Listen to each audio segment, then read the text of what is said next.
اس کا اس دنیا میں کوئی نہیں تھا۔ سسرال میں نہ میکے میں وہ اکیلی تھی۔ گود کا ایک بچہ ہی اس کی کل کائنات تھا۔ اس کے شوہر کا انتقال ہو چکا تھا۔ اس نے اپنے پیچھے ایک چھوٹے سے مکان کے علاوہ کوئی چیز نہیں چھوڑی۔ مکان بھی قیمتی نہ تھا اور شوہر کے انتقال کے صرف 1 مہینہ پہلے اس کی گود ایک خوبصورت بچے سے بھری تھی۔ چنانچہ شوہر کی وفات کے بعد اس کی ساری توجہ اپنے ننھے بچے کی طرف مرکوز تھی۔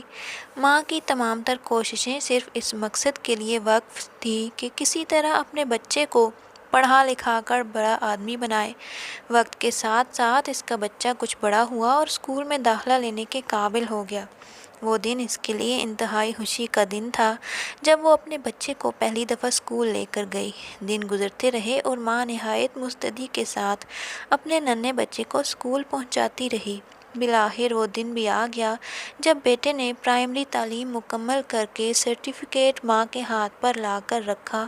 ماں کو اس دن جو خوشی ہوئی اس کا اظہار زبان و بیان کے کسی بھی اسلوب میں ممکن نہیں تھا۔ ایک وقت آیا کہ اس کا بیٹا کالج کی تعلیم سے فارغ ہو چکا تھا۔ کالج کی ڈگری اس نے اپنے ملک کے دارالحکومت کے ایک مشہور کالج سے حاصل کی تھی۔ اتفاق سے وہ اسی شہر رہتا تھا۔ ایک غریب ماں کے لیے واقعی یہ بڑی خوشی کی بات تھی کہ اس کا بیٹا گریجویٹ ہو گیا۔ بیٹی کی خواہش تھی کہ وہ آگے بھی اپنا تعلیمی سلسلہ جاری رکھے۔ اس کے نمبر بھی اچھے آئے تھے، ماشاءاللہ اتنے اچھے تھے کہ سرکاری طور پر اسے بیرون ملک تعلیم حاصل کرنے کا موقع بھی دیا گیا۔ اس کی ماں بھی اپنے لختے جگر کو بیرون ملک اعلیٰ تعلیم کے لیے بھیجنے پر راضی ہو گئی۔ ہر ماں کی خواہش ہوتی ہے کہ اس کا بیٹا پڑھ لکھ کر بڑے سے بڑے عہدے پر فائز ہو۔ ایسی صورتحال میں اعلیٰ تعلیم ہی انسانی زندگی کی معراج ٹھہرتی ہے۔ آخر وہ دن آ گیا جب بیٹے کی فلائٹ روانہ ہونی تھی۔ ٹیکسی دروازے پر کھڑی تھی، ڈرائیور ہارن بجا رہا تھا۔ ماں اپنے لختے جگر کو تیار کر کے دروازے سے باہر نکلی۔ ٹیکسی کا دروازہ بند ہوا اور پھر چند لمحے ہی گزرے تھے کہ ٹیکسی ماں کی آنکھوں سے اوجھل ہو گئی اور ہوائی اڈے چلی گئی۔ ماں کو بیٹے کی جدائی سے بے حد صدمہ پہنچا۔ وہ گھر کے اندر گئی، بستر پر لیٹ گئی اور سسکیاں لے کر رونے لگی۔ بیٹا بیرون ملک پہنچ چکا تھا اور اس زمانے میں ٹیلی فون اور انٹرنیٹ کی سہولیات نہیں تھی۔ دور پردیس میں بسنے والے لوگوں کے لیے اپنے وطن یا گھر سے رابطے کی فقط ایک ہی سہولت تھی، یعنی ڈاک۔ ماں کو پڑھنا لکھنا آتا نہیں تھا۔ وہ پڑوسیوں کی منت سماجت کر کے بیٹے کے نام خط لکھواتی۔ بیٹے کا جواب آتا تو پڑوسیوں سے ہی پڑھواتی۔ وقت بھی اڑان بھر کر کتنی تیزی سے گزر جاتا ہے، دن سے ہفتہ، ہفتے سے مہینے، مہینے سے سال، زندگی کے لیل و نہار لمبے لمبے ڈھگ بھرتے ہوئے اسی طرح گزرتے چلے گئے۔ ایک دن بیٹے کا خط پڑوسی کے گھر آیا۔ اس میں بیٹے نے اپنے پی ایچ ڈی کی ڈگری کا تذکرہ کیا تھا۔ ماں نے جب یہ خبر سنی کہ بیٹا پی ایچ ڈی کی ڈگری حاصل کر چکا ہے تو اس کی خوشی کا کیا پوچھنا۔ دروازے پر دستک ہوئی۔ 1 بار 2 بار 3 بار۔ ماں گہری نیند سو رہی تھی۔ برسوں بعد آج اسے اچھی نیند آئی۔ دستک کی ہلکی ہلکی آواز اس کے کانوں تک پہنچ نہ پائی۔ اس نے پہلے کی نسبت زور سے دستک دی۔ دستک سن کر اچانک ماں کی آنکھ کھلی اور وہ بےتابی سے دوڑتی ہوئی دروازے پر پہنچی۔ دروازہ کھلا تو سامنے ایک نہایت خوبرو انگریزی نوجوان انگریزی لباس میں ملبوس کھڑا تھا۔ ماں نے یکدم بیٹے کو سینے سے لگا لیا۔ پھر کیا تھا، بیٹا بھی آنسو بہا رہا تھا اور ماں کے تو آنسو رکنے کا نام ہی نہیں لے رہے تھے۔ کچھ ہی دیر بعد ماں بیٹا گھر میں بیٹھے 6 برس کی لمبی جدائی اور پھر اس دوران رونما ہونے والے واقعات اور حالات پر بے صبری سے باتیں کر رہے تھے۔ ماں بیٹے طرح طرح کے سوالات کر رہی تھی۔ بیٹا بھی بوڑھی ماں کو جدائی کے ماہوں سال کی سرگزشت سناتا رہا۔ اب حالات نے پلٹا کھایا۔ بیٹے کو مناسب نوکری مل گئی اور اس کی ماہانہ آمدنی بھی کافی تھی۔ پڑھنے لکھنے کے بعد بیٹے کا مزاج اپنی بوڑھی ماں سے یکسر مختلف ہو چکا تھا۔ چند مہینے اسی ٹوٹی پھوٹی موروثی رہائش گاہ میں گزارنے کے بعد بیٹے نے ماں کی اجازت سے مکان فروخت کر دیا اور پھر شہر کے ایک اچھے علاقے میں ایک خوبصورت بنگلہ لے لیا۔ اس کے بعد ماں بیٹا اس بنگلے میں منتقل ہو گئے۔ ماں کو بیٹے کی شادی کی فکر تھی۔ دوران گفتگو اس نے ایک لڑکی کا نام لیا جو انتہائی خوش اخلاق، با کردار، خوش رنگ، خوش شکل، فرمانبردار اور خدمت گزار تھی۔ کئی ماہ سے ماں نے اس لڑکی کو اپنی نگاہ میں رکھا ہوا تھا اور دل ہی دل میں اسے اپنے بیٹے کے لیے منتخب بھی کر لیا تھا، مگر وہ ماڈرن زمانے کی لڑکیوں کی طرح زرق برق لباس کی شوقین اور آوارہ بازاروں میں گھومنے والی نہیں تھی، بلکہ شرم و حیا کی پتلی تھی۔ چنانچہ ماں نے اپنے بیٹے کے سامنے اپنی تمنا کا اظہار کر ہی دیا۔ بیٹا ماں کا انتخاب جان کر بے پرواہی سے بولا، چھوڑو اماں، آخر شادی کی اتنی بھی کیا جلدی ہے، ابھی وقت ہے، کہیں نہ کہیں شادی ہو ہی جائے گی۔ وقت گزرتا گیا، ماں بیٹا ایک چھت کے نیچے زندگی بسر کر رہے تھے۔ ایک دن بیٹے نے اپنی شادی کی خواہش کا اظہار کیا۔ اس نے ماں کو ہونے والی بیوی کے بارے میں بتایا جس کا اس نے خود انتخاب کیا تھا۔ یہ لڑکی ایک بڑے باپ کی اور نامور خاندان کی بیٹی تھی۔ چنانچہ شادی دھوم دھام سے ہوئی اور بنگلے میں حسن کی ملکہ جلوہ افروز ہوئی۔ وہ لڑکی بڑے باپ اور نامور خاندان کے ہونے کی وجہ سے اسی مزاج کی حامل تھی۔ عام طور پر ایسے خاندان کی لڑکیوں کا ہوتا ہے غرور، تکبر اور دوسروں کو حقارت آمیز نگاہ سے دیکھنا۔ بیٹا جب بھی بوڑھی ماں سے اپنی بیوی کے بارے میں پوچھتا کہ بیوی کا اس کے ساتھ کیسا رویہ ہے، وہ میری عدم موجودگی میں تمہاری خدمت کرتی بھی ہے یا نہیں، تو ماں کا صرف ایک ہی جواب ہوتا، اچھی بہو ہے بیٹا، میرے ساتھ عزت اور احترام سے پیش آتی ہے۔ ماں بیٹے سے بہو کے بارے میں یہ سب اس لیے کہتی تاکہ بیٹے کے جذبات کو ٹھیس نہ لگنے پائے اور گھر کا ماحول خراب نہ ہو۔ یہ سلسلہ چلتا رہا۔ بیٹا بھی اب ماں سے زیادہ دلچسپی نہیں لے رہا تھا۔ آفس سے آتا اور بیوی سے بات چیت کر کے سو جاتا اور صبح ڈیوٹی پر روانہ ہو جاتا۔ یہی اس کا روز کا معمول تھا۔ آہستہ آہستہ اس کے دل سے ماں کی محبت زائل ہو گئی۔ نوبت یہاں تک آ پہنچی کہ اسے رات دن میں کبھی ماں کا خیال بھی نہیں آتا تھا۔ ایک دن وہ آفس سے دوپہر ہی کو واپس آ گیا۔ اس دن بیوی کی سہیلیاں اس کے گھر ضیافت پر آنے والی تھیں۔